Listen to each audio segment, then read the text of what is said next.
Hello, this is Alex Klosko from Echo Studio, and today we have a special guest in our studio, John Williams from Hotwire Digital.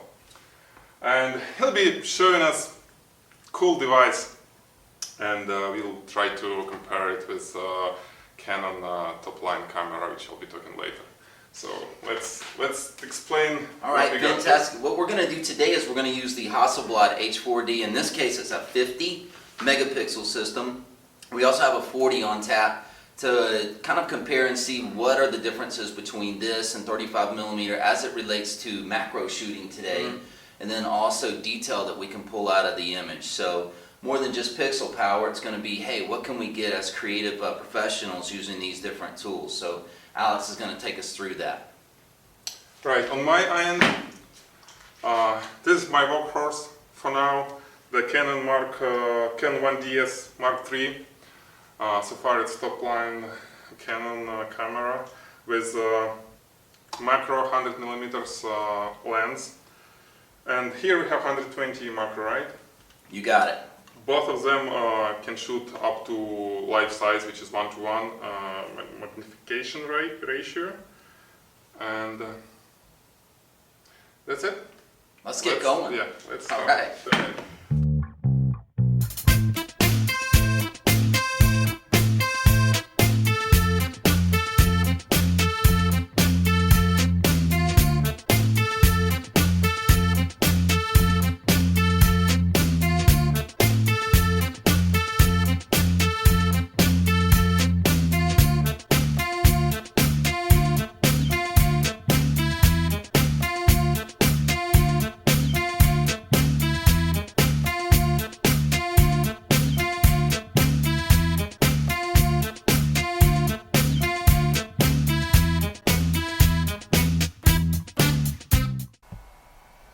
What we're doing is we're remotely looking at the image with live view. And then we got focus is right here. Focus mode. Okay, I see. Yeah. So we can actually control the focus. And we can probably get the magnifier here, right? Yeah.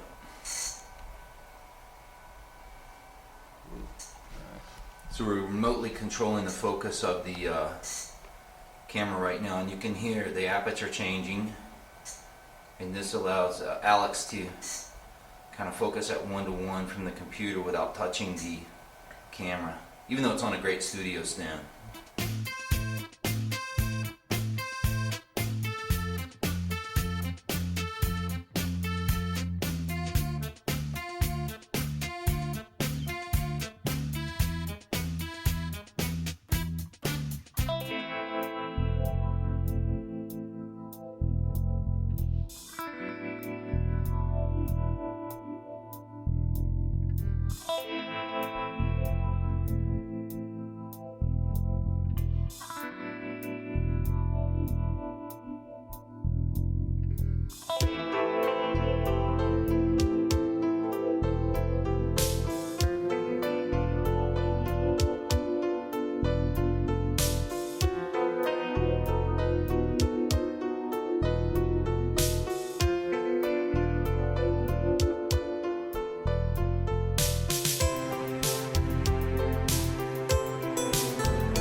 Okay, we got jewelry photographed.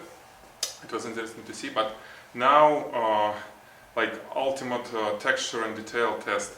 We got, I'll show you. Okay, We got this flower which is lilia. How are it called? Lilia? No? Lily, yeah. Lily? Okay, I don't know. But we call it in Russia lilia. And you see it has very nice stems with pollen. Stems? Yeah. With pollen. And that where we can see the texture very, very close. And we got pictures from the Canon. These are close up. And it looks nice. But now when we got Hasselblad on the working table, I want to show you, actually John will show you how to work with the focus when you shoot tethered. So in the focus application that runs the Hasselblad, what we want to do in tethered shooting is we want to remotely control the camera, and more than just aperture and shutter speed, we can also what we call live focus. And so what I'm going to do is I'm actually going to go into live video mode here, which is going to put the mirror up and then open the aperture. And this is going to give us a chance to look at 100% of the image and then focus the lens remotely. And in this case right now, we want to just take a look at the very tip of this stem, which we can see has a lot of pollen on it. And of course, as the aperture opens up just a little bit so we can see what's going on, this focus ring I can position anywhere on what part I want to be in focus. And so right here you can see that if we zoom in on the lens, and change our focus here, you can see that we're starting to fall out of focus on the tip of this stem. So then I'm just going to reverse the lens here slightly. And we can watch and you can visually see that we're coming into focus, but you can also see from right here in our contrast line that we are increasing the contrast inside this focus circle. So once we feel like we've got that taken care of, then we can stop live video, and then we know with confidence now when we take our next shot that we are in focus for this area. So we'll just zoom in real quick as soon as the laptop catches up with us and have a look here.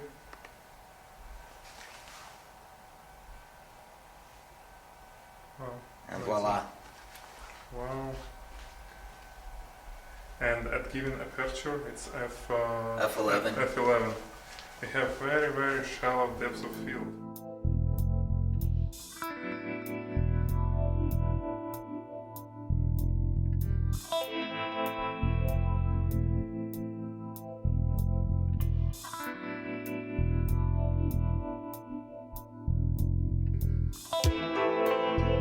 Okay, we just finished shooting with this nice Hasselblad.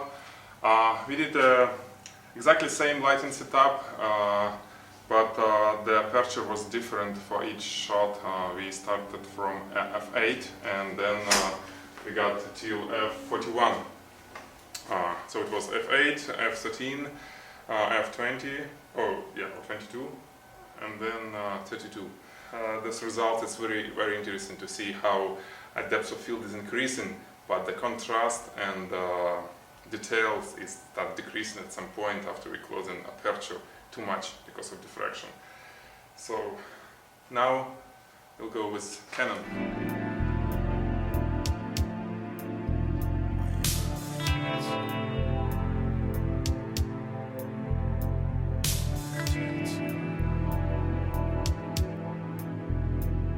Okay, well that wraps up this test. I want to thank Alex from AKL Studios here in Atlanta. Remember, you'll always get the best from the experts at hotwire-digital.com.